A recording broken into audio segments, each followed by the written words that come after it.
On this Thursday night, the lead investigator in the case of alleged serial killer Bruce McArthur sits down with the National. Why police are sifting through dirt in a Toronto ravine and why he is bracing for what they may find. And how the victims' families are in a terrible limbo. Also tonight, the Prime Minister says he's confident he did not act inappropriately with a female reporter nearly 2 decades ago. And in Quebec, that heat wave has now killed at least 34 people. How it's putting the most vulnerable at risk and what's being done to help. This is The National.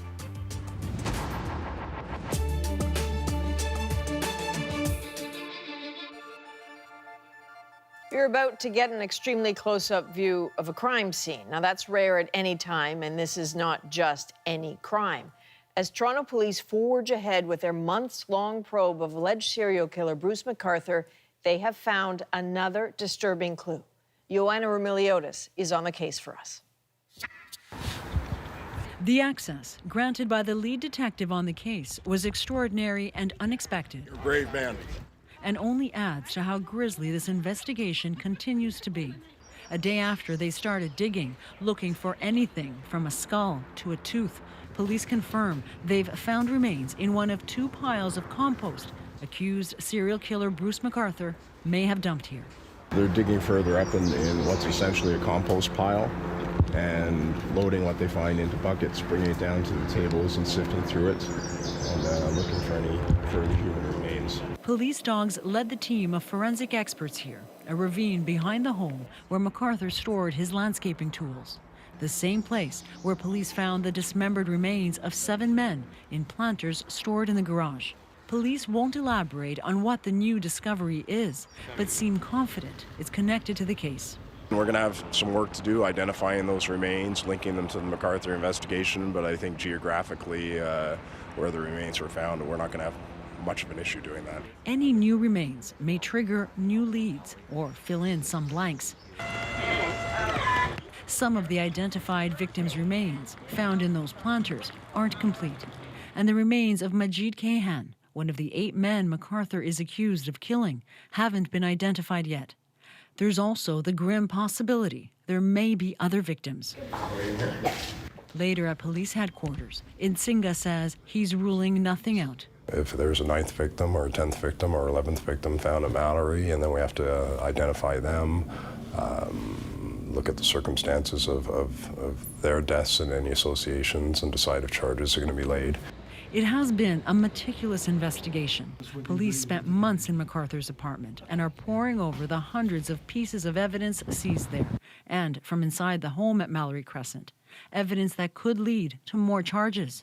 This is the 4th time they've been back here after scouring about 100 other properties where McArthur worked as a landscaper and after digging at several of them.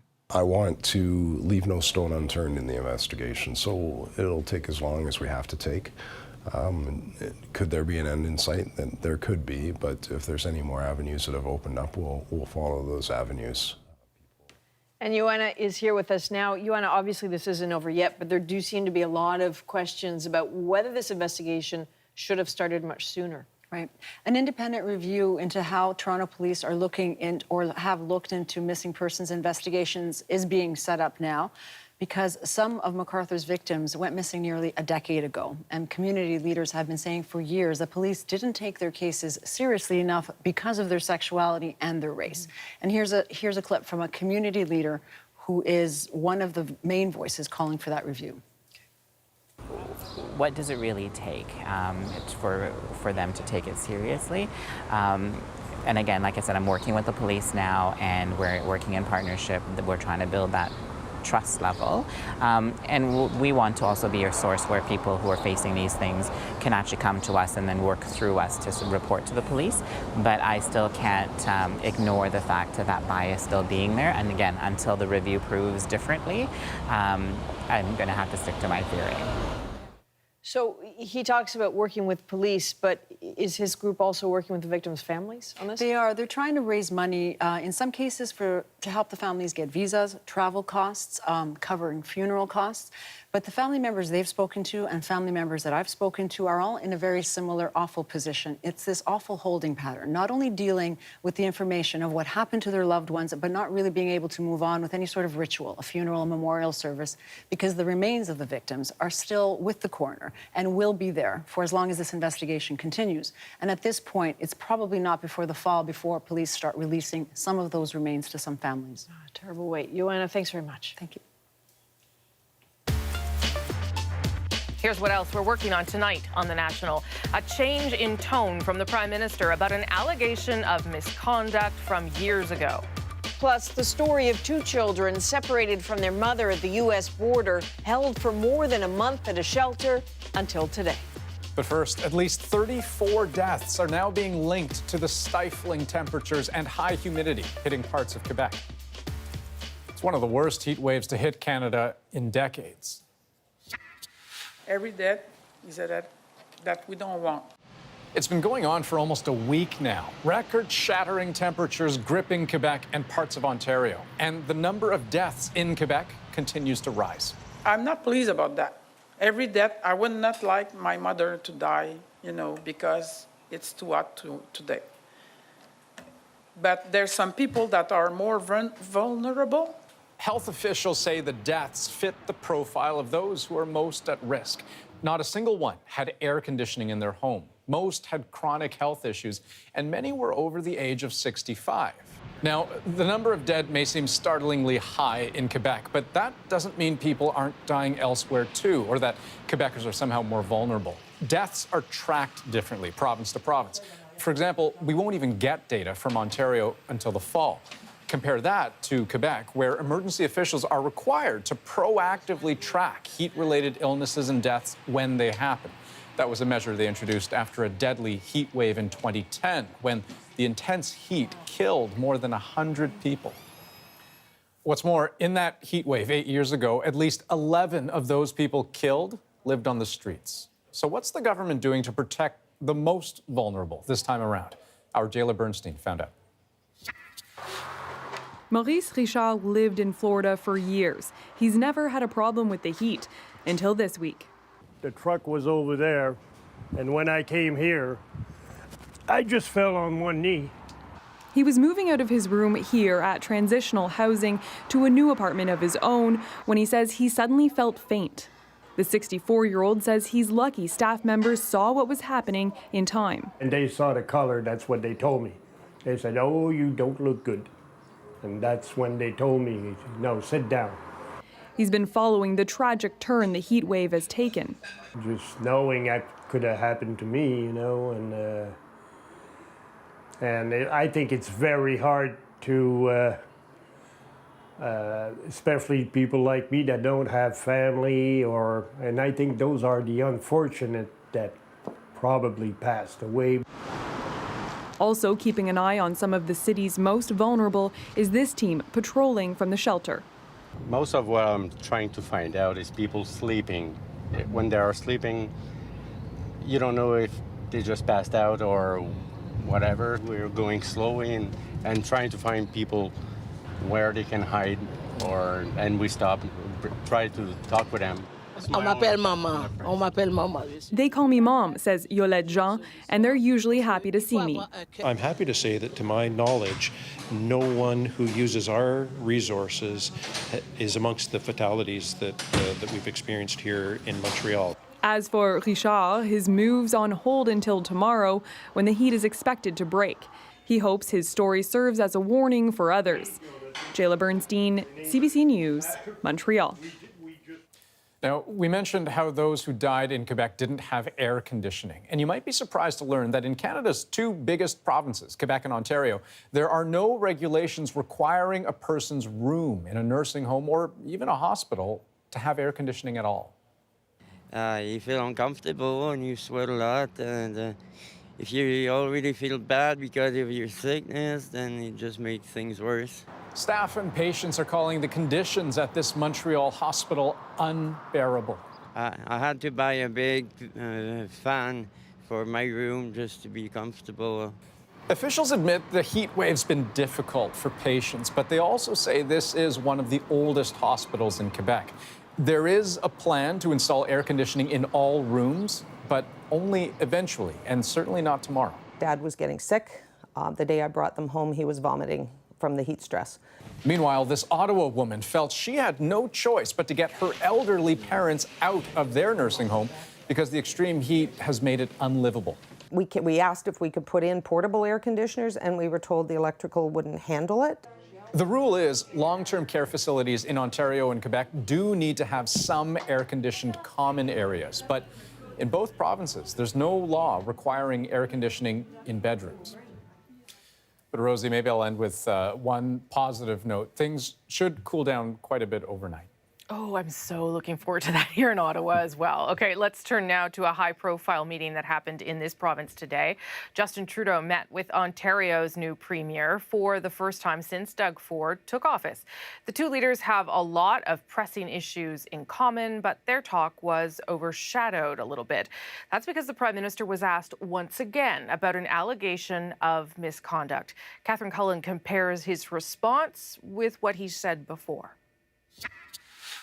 I do not feel that I acted inappropriately in any way, but I respect the fact that someone else might have experienced that differently. Justin Trudeau's tone today has noticeably changed from just a few days ago. I had a good day that day. I don't remember any negative interactions that day at all.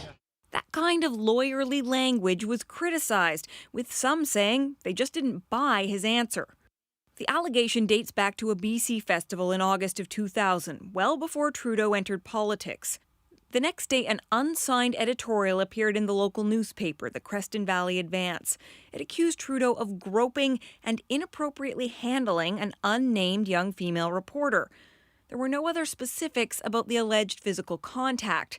The editorial says when Trudeau was asked about the incident, he responded, "I'm sorry, if I had known you were reporting for a national paper, I never would have been so forward." If I apologized later, then it would be because I sensed that she was not entirely comfortable with the interaction we had. The woman told CBC News that she doesn't want to comment on this story or have her name associated with it. But the newspaper's publisher from that time says she remembers speaking with the reporter after the incident and that she was upset by it. She also believes that the reporter wrote the editorial herself. Me too. Time's up. The Women's March. A groping allegation would be uncomfortable for any politician, but it is a particular challenge to Trudeau's reputation as an avowed feminist, one who has said he takes a zero-tolerance approach to sexual harassment. I don't feel was in any way untoward. Today, trying to quell questions, he leaned into that feminism. And I'll be blunt about it, often a man experiences an interaction as being benign or not inappropriate, and a woman, particularly in a professional context, can experience it differently, and we have to respect that and reflect on that. Trudeau was asked twice today if he'd launch an investigation into his own behavior, just like he has for other MPs and staff facing allegations. He dodged both questions. He did say, though, he'd keep reflecting on how people can perceive an interaction differently. Catherine Cullen, CBC News, Ottawa. As for what happened at that meeting between Trudeau and Ford, it sure looked friendly, but their differences could hardly be ignored. Just moments before the meeting, the Premier released a statement blaming Ottawa for the recent surge of asylum seekers crossing into Canada, saying they're causing a housing crisis in Ontario. Well, here's how Trudeau responded to that after the meeting. Didn't seem to me that the Premier was quite as aware of our international obligations to the UN Convention on Refugees as he might have been. So I spent a little time explaining how the asylum-seeking system works. Meanwhile, in the U.S., revelations today that nearly 3,000 children separated from their parents at the U.S.-Mexican border remain in custody. About 100 of them are under the age of 5, or at least that's what officials think. They admit that they can't even give exact figures, and that itself is part of the problem. Do you need to see her? For parents and children separated in an unfamiliar country, nothing can feel more right than these moments. But they're the lucky ones. After Donald Trump signed an executive order to pause his separation policy, a federal judge ordered the government to reunite families. But lawyers representing immigrant families are confronted with a stark reality. It is clear that they weren't systematically tracking the parents and the children, so they're not automatically able to match them up. Where are the reunited kids now? The injunction's been in place since June 26th. How many kids have been reunited? Has the government told anyone that? There are reports that officials are now getting DNA samples from kids, a sign of how lost they are in the system and how hard it is for anyone to find them. Kim Brunhuber has the story of two children separated at the border who were found despite the odds. Just to note that due to their age and, of course, this vulnerable situation, we are protecting the children's identities. Two children arrive in Los Angeles clutching two black gym bags. Inside is everything they own. The rest they left behind in Guatemala when they set out for the U.S. border in May with their mother. When they were caught after crossing the border in Texas, the kids were placed in a nearby shelter. Their mom was sent to a detention facility in Arizona. 12-year-old Sylvia remembers her mom's parting words. That we shouldn't be sad, that I should take care of my little brother, and that he should take care of me, she says. She and 10-year-old Christian spent 32 days in a shelter, separated from everyone they knew, until early this morning. The shelter arranged and paid for a flight to LA, where their 27-year-old aunt Rebecca lives. She also came here illegally, which is why we've agreed not to show her face. She'll be taking the children in. She hasn't seen them since they were babies. I couldn't leave them in the shelter because they're my sister's children, she says. With me, no one will hurt them, no one will threaten them, no one will beat them. She says locating the children wasn't easy. It took days just to find the shelter where they were being kept and plenty of wrangling to get them released. That's why the majority of children aren't finding their families, she says, because it took a lot of hunting around to find them and they didn't know where they were for several days. Is it easy to lose them in the system, I ask her? Oh yes, it's easy to lose them, she says. And they came in here, so they must have gone more or less like this. Reverend Fred Morris runs a center which helps reunify migrant children with their relatives. He says officials are making it too hard to place separated children with family in the U.S., and the process to reunify children with their parents who are still in detention, he says, doesn't appear to be functioning at all. There's no way they can reunify these children. So there are 2,500 children who, in all probability, will never see their parents again. Sylvia and Christian's mother is still in detention. Rebecca says her older sister fled because Guatemalan police would do nothing to stop her abusive husband. He threatened to kill them, so my sister decided to leave and come here, she says. But claiming asylum will be difficult. The Trump administration says it will no longer take in most victims of domestic abuse, and immigration officials are now asking parents to sign a form stating whether they want to be deported with their kids or leave them behind. Rebecca says if her sister can't get asylum, she doesn't know what she will choose. Thank you, teacher. Already the children have started learning English. Good night, good afternoon. That's really good. The kids tell me they're happy to stay with their aunt for now, but they're still hoping their mother can keep that promise she made as social workers led them away. That she'd be fine, that we'll be fine, and that eventually we'll all be together again. Kim Brunhuber, CBC News, Los Angeles. And a few other developing stories we are tracking tonight, starting with the latest on that young soccer team trapped in a cave in Thailand. It's now Friday morning there, approaching 2 weeks since the 12 boys and their coach first got stuck. And crews are still working towards a few different ways to get them out, between training them to swim, draining the water, and possibly drilling. But every day that goes by is dangerous. There are reports 2 of the boys and their coach are suffering from exhaustion due to malnutrition, and heavy rain is coming. I think Canada is very good at building teams and working well as a team player, and I think that's what we're going to bring to this mission. That's the commander of Canada's Mali Task Force before deploying to what's become the UN's most dangerous peacekeeping mission. And just hours before he and some of the troops departed, news that the Canadian mission is growing. federal officials announced that 20 police officers will join the 250 troops already committed. Coming up on The National, a small town in the UK on edge tonight after a couple was poisoned by a nerve agent. Margaret Evans takes us there. And it's hard enough to get friends or family to help you move. How about strangers? The ultimate good neighbor story is our moment of the day. And they shared the joy of travel and getting the perfect photo with their millions of followers inside the online adventure community Morning. 3 young Canadians. They did a lot of traveling. They I'm sure did some stunts that were a little bit over the top sometimes, but even then, you know, they were just doing what they loved.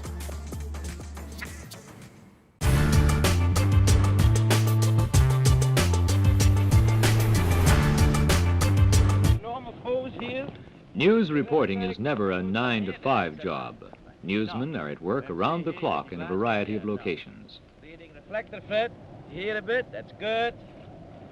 Now let me take a reading on your face. And that's 40.5, fine. It's 2-to-1 ratio. Face down. Face down and face up, eh? Yeah. So you want it about 15-20 seconds on you, and then you want me to pass onto the harbor? But it's not just a matter of standing in front of a film camera. A reporter has to research his story first, and it may take several hours to garner the facts for a report which will occupy less than 90 seconds of airtime. It looks like another record year for the Port of Montreal. Elevators are still moving last year's bumper wheat crop, and Expo provided heavy business in the first months He of must think of ways to 1967. illustrate his story, as in this case, through the use of silent film being shot simultaneously by another cameraman elsewhere in the harbor area. On the air, the 2 films will be married, so that the silent film illustrates what the reporter is talking about.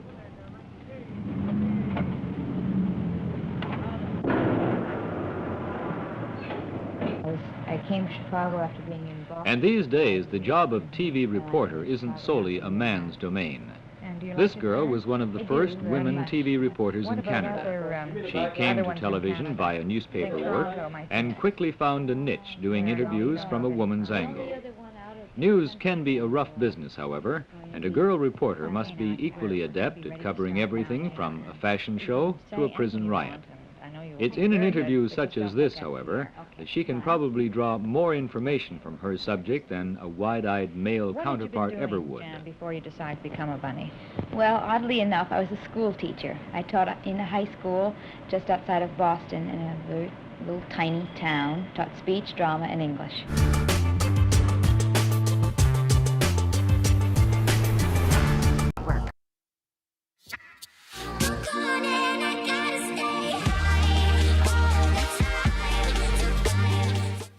The High on Life crew has built a reputation traveling the world and documenting their adventures online. And it's earned them a massive fan base, almost 500,000 subscribers on YouTube and more than 1 million followers on Instagram. Which is why a tragic accident at a popular waterfall near Squamish, BC, is being felt well beyond the province. 2 of the group's co-founders and one of their girlfriends died at the falls. And tonight, as Renee Filipponi shows us, we are learning much more about the lives they lived online, but offline too.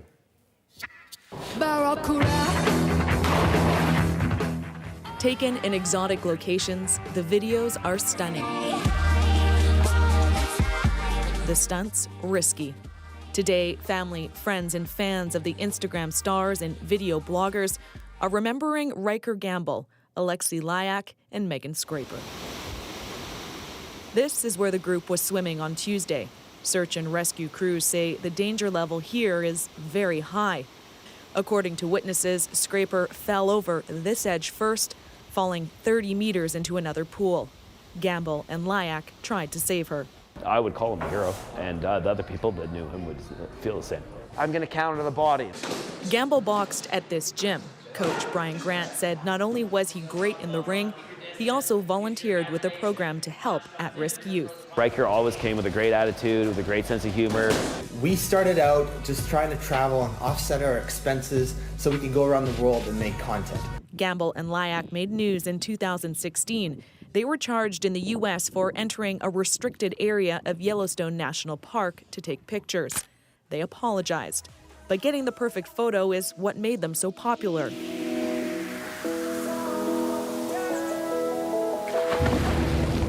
Fellow travel blogger Sam Charlesworth says news of their deaths hit close to home. Because this place is epic. There's been times where I've been stood on the edge of a cliff, or just like those guys, on a waterfall. And I think that, for me, is probably the main reason, apart from the fact that they were such lovely, genuine people, that this has really hit home. This U.S. travel blogger was inspired by the trio to travel and start making his own videos. I purposely bought a camera because of the equipment list that they had online. Because we were doing exactly what it is we love to do. But for the three people who lived their lives online, their adventure has now come to a tragic end. Renee Filipponi, CBC News, Vancouver. Next on The National, Margaret Evans takes us inside two small communities in the UK where 4 people have now been poisoned by the same nerve agent. Who knows how they were exposed to it? It's quite worrying, really, because it seems random, but it could happen to any one of us.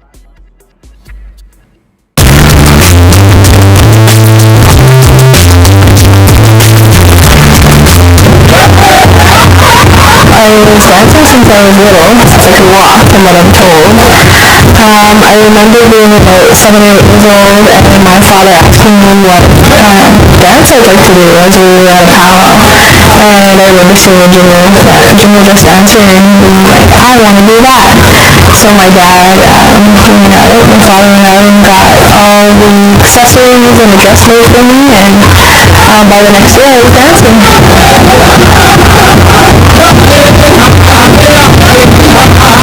Part of the responsibility is the prayer dance, so a lot of people will request us to dance for love or sick ones, close to them, or people that have passed on in the spirit world, so it was a great responsibility. I believe at the time when I decided, I didn't realize that, but growing up I took a lot of pride in it.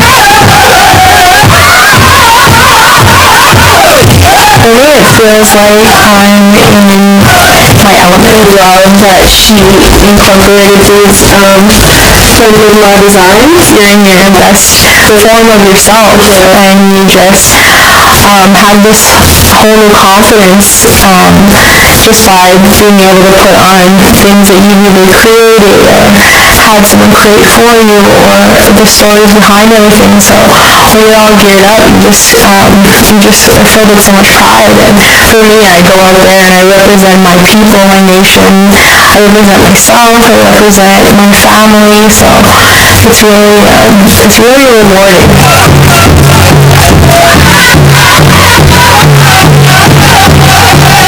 I think I started dancing because when I go to Paris, I just see all the amazing dance styles, and it's really stood out to me for dancing competition because it's so beautiful. I think that's why I got started. The closest thing that I can compare it to is maybe the movement of the butterfly's wings when they flying around. When I'm dancing, I play a lot. I used to play a lot when I was little. It helps me keep on going. Like if it's a really long song or like a pro hop or something, or some songs, it's like really hard to keep going. But when I play, it makes go up.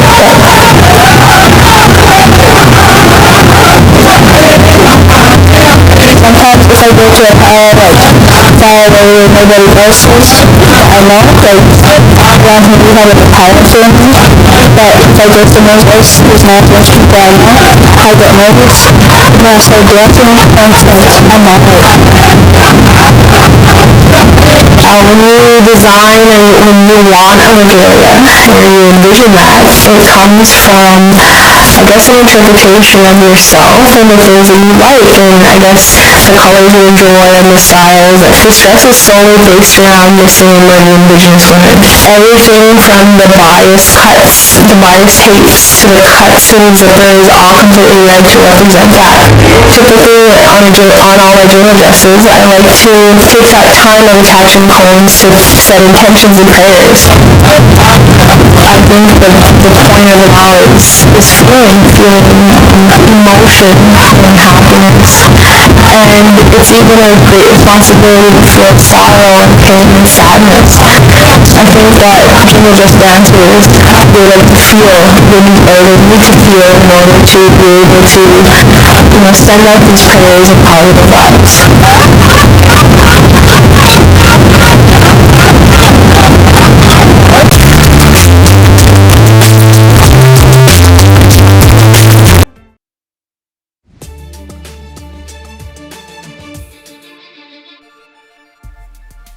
Tonight on The National, an urgent appeal for help for injured Humboldt Broncos team members and the families of those killed.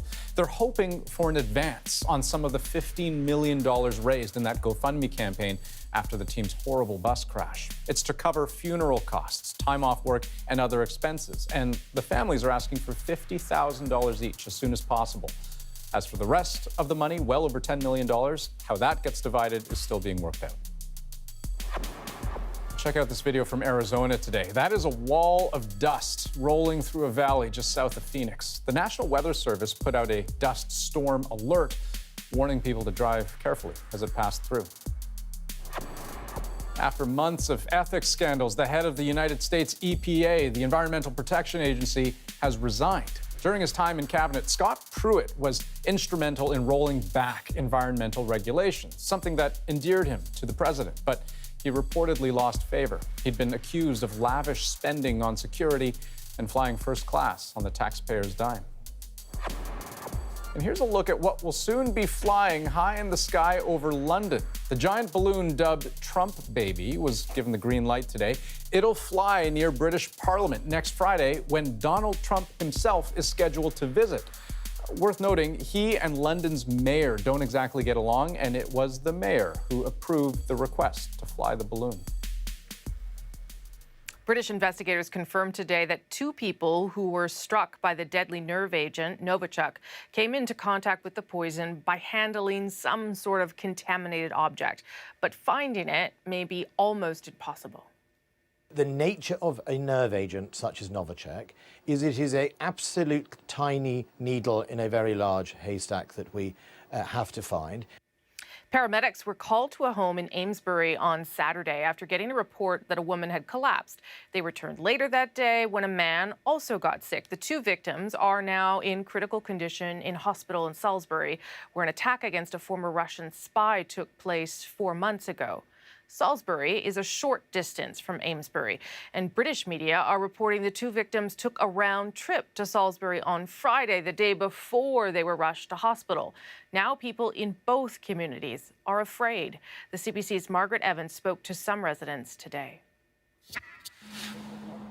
There is a blown-out feel to the housing estate on the edge of Amesbury. Hard to tell the houses apart until now. Police tape marking out 9 Muggleton Road as special.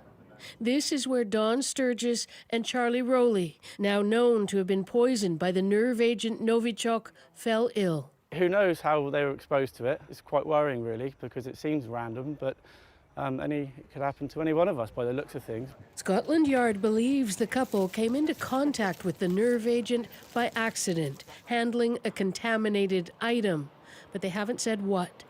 They're retracing the couple's movements in Amesbury, but in neighboring Salisbury too, nestled in the hills. Police evacuated a shelter Sturgis sometimes stayed at, and it was in Salisbury that former Russian spy Sergei Skripal and his daughter Yulia were first poisoned with Novichok. Then and now, the British government blamed Moscow. It is completely unacceptable for our people to be either deliberate or accidental targets, or for our streets, our parks, our towns to be dumping grounds for poison. Britain has already spent millions decontaminating private and public sites associated with the Skripal attack. The bench has since been taken away, but this is where the Skripals were found last March in evident distress. It gives you a sense of just how small Salisbury is, and the town has been struggling ever since to overcome the stigma of having been the site of a nerve agent attack. Tourists still come to see the cathedral, but locals say Salisbury was only just getting back on its feet. After the first lot, I didn't come into Salisbury for 12 weeks, the whole time. Now, its serenity has been challenged once more. Margaret Evans, CBC News, Salisbury. Now, Russia categorically denies any involvement in this latest incident. A government spokesperson says Russia has proposed holding a joint investigation, but that British officials have shown no interest. And part of what happened after the first Novichok attack, and it looks like it's already happening again, is a flood of fake stories that try to deflect blame or make wild accusations. That just seems to be what happens in a social media-soaked world. More than confusion, though, there can be deadly consequences of fake stories. A lesson now brought home in a terrible way in India. False accusations against innocent people resulting in deadly vigilante justice. Those fake claims spread through the hugely popular messaging service WhatsApp.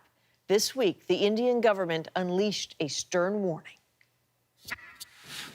The use, abuse, misuse of your platform, particularly which leads to killing of innocent people, is plainly not acceptable.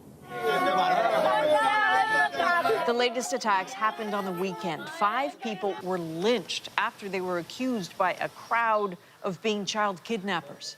This happened in a western region of India, but since the spring, more than a dozen similar attacks have been reported across the country, most of them in rural areas. In one case, 2 men who had just stopped to ask for directions were killed, mistaken by a local mob to be child kidnappers.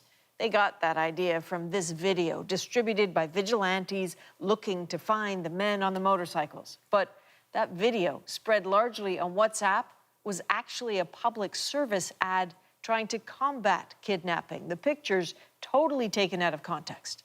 The smartphone is really the first internet access point for millions and millions of Indians. Govindaraj Etiraj started an organization to debunk fake posts in India. But with 200 million WhatsApp users in India, fake news travels fast. Now, that's something that happens at a very, very local level. And it's next to impossible for someone like us who's sitting in, let's say, in this case, in Bombay, and trying to, fact check either viral messages or rumors or photographs or doctored videos and so on. WhatsApp now says it will try to tackle the issue of hoaxes, but as a caution, privacy rules, encryption technology won't make this easy.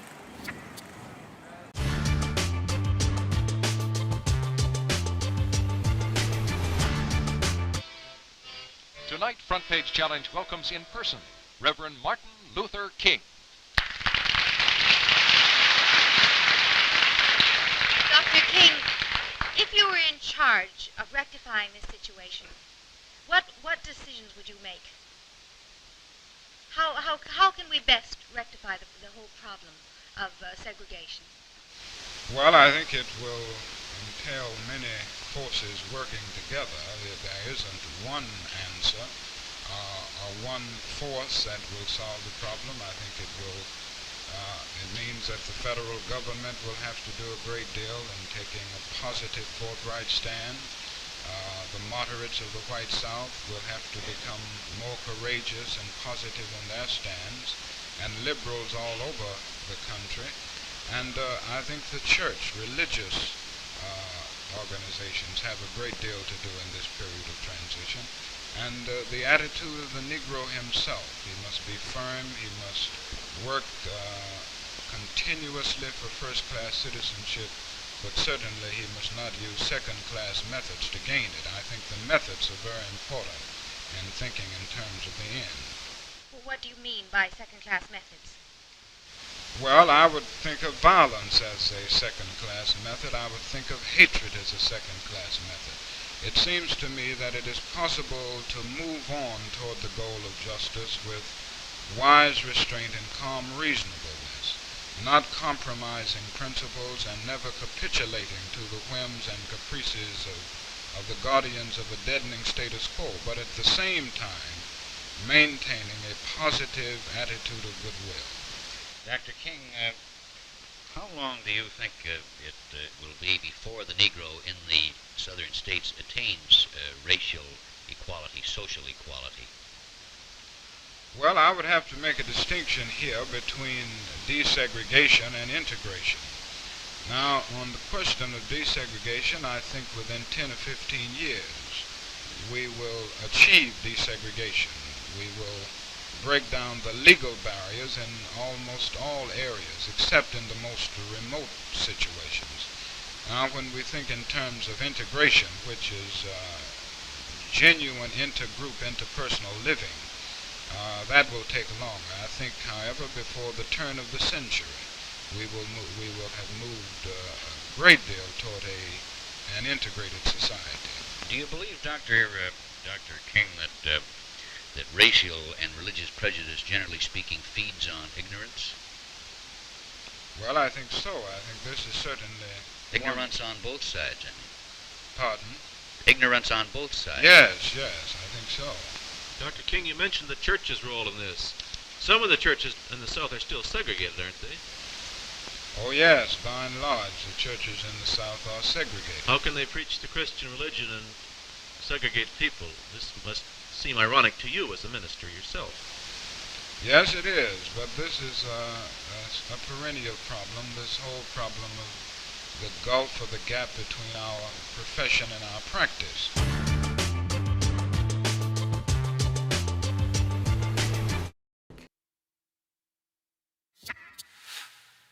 We are on the verge of a major moment in Earth-Mars relations. Every couple of years, both planets roll along their orbit and reach a point where the Earth is directly between Mars and the Sun. It's known as opposition, but this year it's special.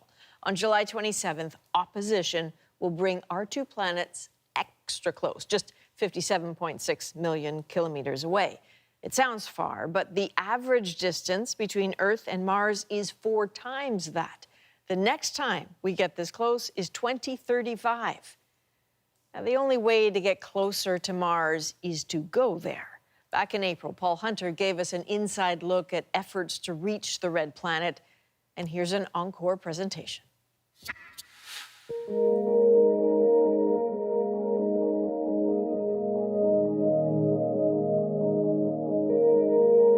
The landscape itself is, without a doubt, otherworldly. Barren, rocky.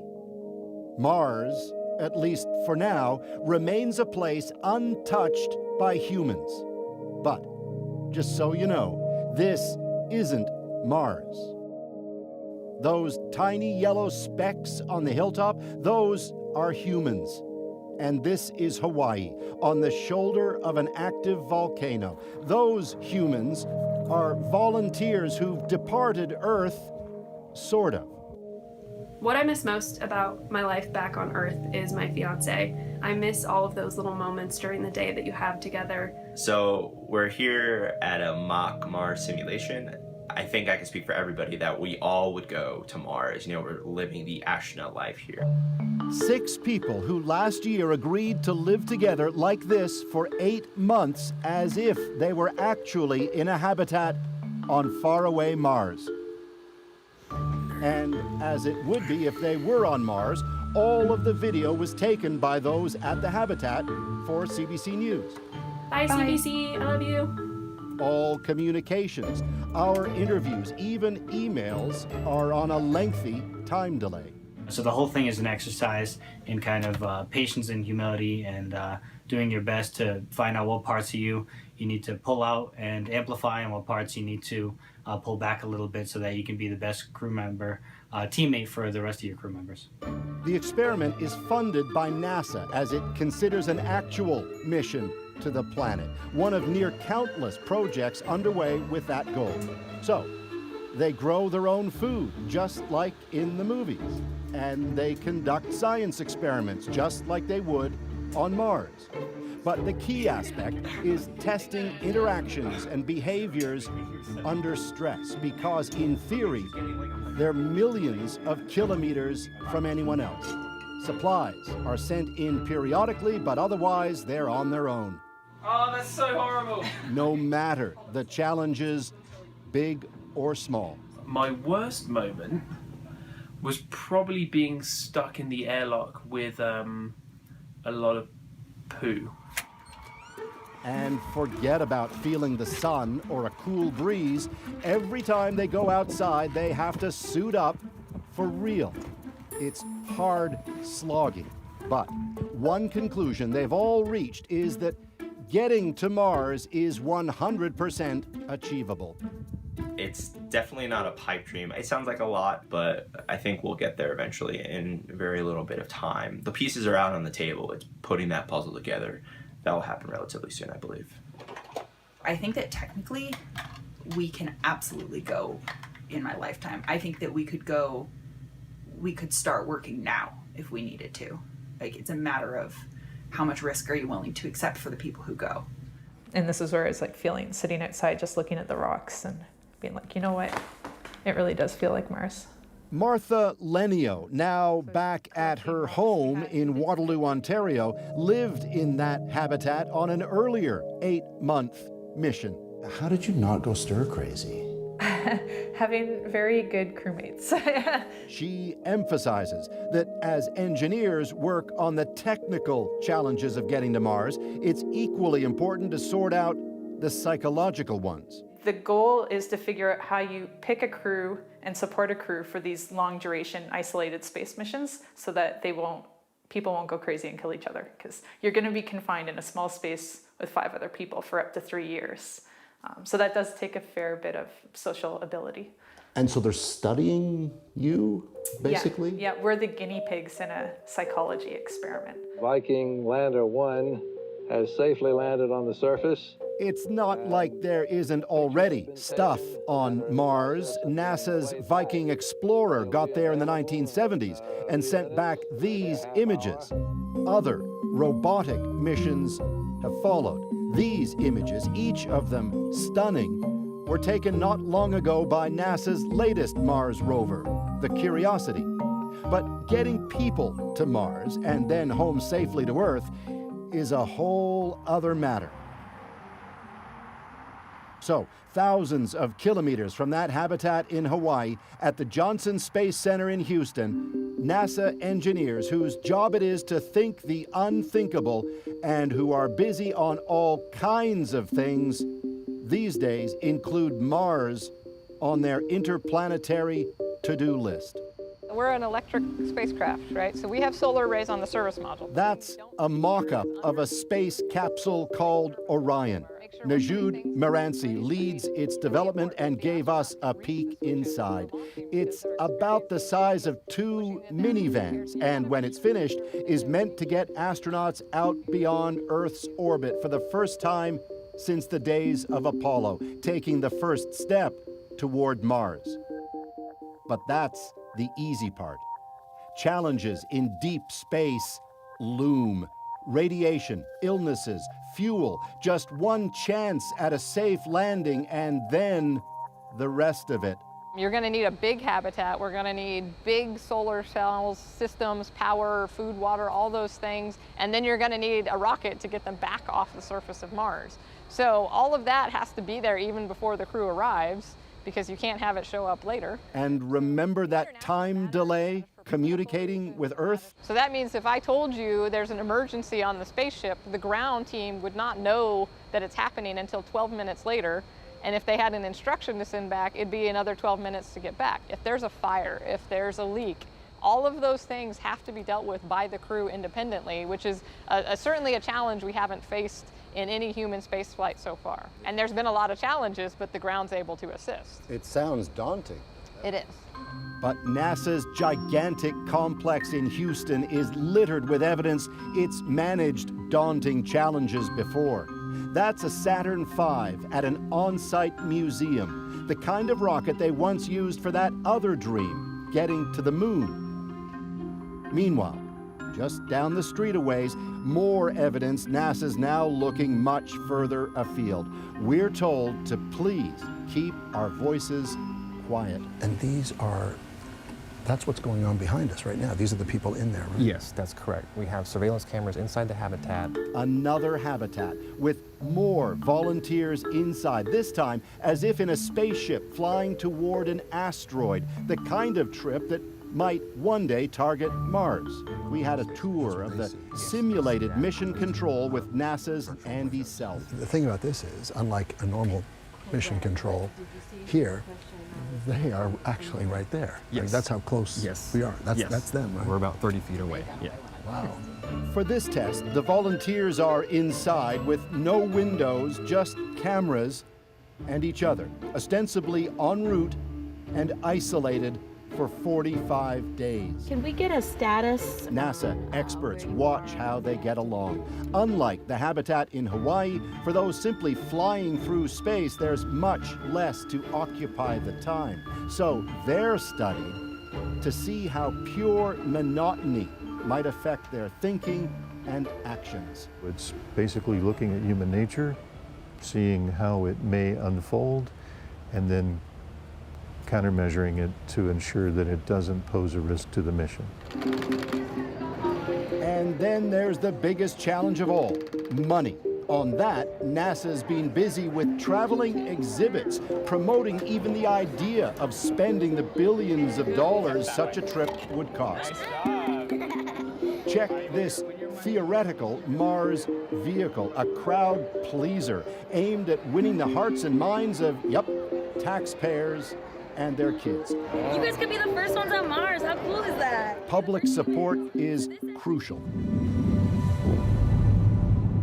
Meanwhile, private companies now play a key role as well. SpaceX, owned by billionaire Elon Musk, famously is now a mega player in the push toward Mars, and Musk himself a mega promoter. What I really want to try to achieve here is to make Mars seem possible, make it seem as though it's something that we can do in our lifetimes, and that you can go. In other words, he says, dream big. Working alongside NASA, SpaceX hopes to get to Mars by the middle of the next decade. This is just seated. So, what to make of all of this? Who better to ask than someone who theoretically could go? Canada's David Saint-Jacques. Prepping for his imminent trip to the space station, he thinks about this stuff a lot and bottom lines it this way. Yes, it's risky. It will always be. Spaceflight is maybe the most dangerous thing humans have ever done. But we have learned a lot in the process, and that makes it worth it. So eventually we will go to Mars when that risk balance kind of makes sense. This is NASA, we make it possible, right? And I'm an engineer, and that's my job, is to solve problems. So I think these are all things we can do. It's not easy, and we need a lot of people working on it to make it happen, but I certainly think it's possible. These are within the realm of human capability, in my opinion. Meanwhile, they keep at it, finessing Orion, getting it shipshape, balancing those risks while considering all the other challenges. Will there be the money for it? Says Saint-Jacques, there are many important earthly priorities, but... The priority, of course, should never be space exploration. There's other things that are more important right now. But we should always keep a little sliver of the pie for blue sky research, for the arts, for exploration, because that is how we progress. So eventually it will become reasonable and natural to take a deep breath and dive and make the trip. And so, as that Hawaiian experiment continues, now with a new crew out exploring make-believe Mars, they take those deep breaths and they dream. After all, what a trip it would be. Paul Hunter, CBC News, Earth. Okay, our moment of the day is next. All about a couple who just moved from Ontario to PEI, but they never expected the warm welcome they got when they pulled into their new driveway. I was just really overwhelmed with how these three strangers just came up our driveway and said, let's unload your U-Haul. And they did it. We've never experienced what we experienced here. But first, if you've been on Twitter in the last few days, you know I have, you may have seen one of the greatest romances of our times-ish. It started when this couple were seated apart. So a woman gave up her seat so they could be together, leaving an empty seat beside her. They joked that maybe she would meet the love of her life in that newly empty seat. Well, enter Plain Bay. You're walking down the aisle trying to figure out where that empty seat is that, that's your row. And, Helen was the lady sat next to me, and we kind of instantly hit it off and engaged in, interesting conversation. That was what was so pleasant about it was, before I knew it, the wheels were touching down in Dallas, and, it felt like no time had passed at all. So. That's the guy who sat down, a model, Ewan Holden. And over the course of several hours, the couple sitting behind them chronicled the budding romance, and it went mega viral. And Holden says that since that fateful flight, they've been in constant contact. You can hear the whole story from Holden, aka Plain Bay's perspective, on our Twitter, Facebook pages at CBC The National.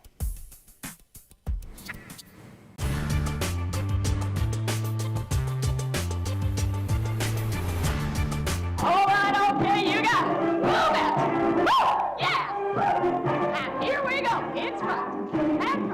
And front. Yeah. Take it back. And back. Yeah. You got to get up. At 39 years old, Judy Shepherd Missett is an excellent advertisement for Jazzercise. 5'8", 115 pounds. She has 2 kids, one 15 years old, the other 10 months old. She works 18-hour days, and she loves it. And her enthusiasm is infectious. We have about 350,000 students around the world, in Canada, of course, and the States, and 15 other countries. Jazzercise is really dance technique based, jazz dance technique based. It's very simple and easy to follow. If you can play Follow the Leader, you can jazzercise. We also create in class a very theatrical atmosphere. Lots of whooping and hollering and singing along with the music. It's a very good emotional release. Be the actor, be the actress, be the dancer that you've always wanted to be, and just let your mind go on vacation. Judy Missett started Jazzercise long before the current fitness boom. It all started with me back in 1969 in a dance studio in Chicago.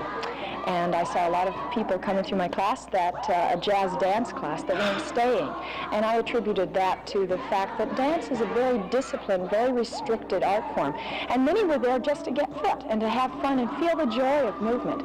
I turned people away from the mirrors.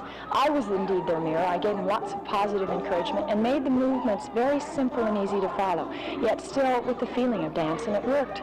Until 1977, Jazzercise was a one-woman operation. Then Judy Missett trained some instructors, and the growth started happening.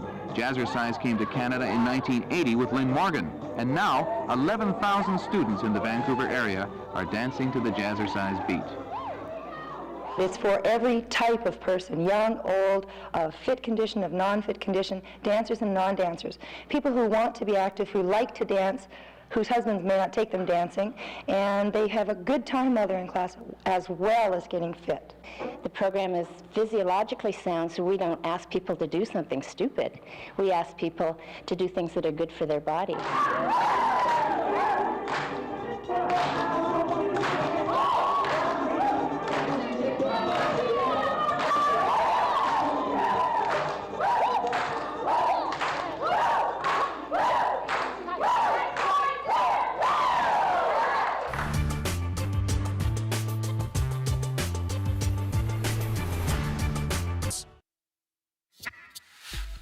When Vicki Burton and her husband decided to move from Ontario to PEI for their retirement, they packed their belongings into boxes and drove off in this U-Haul.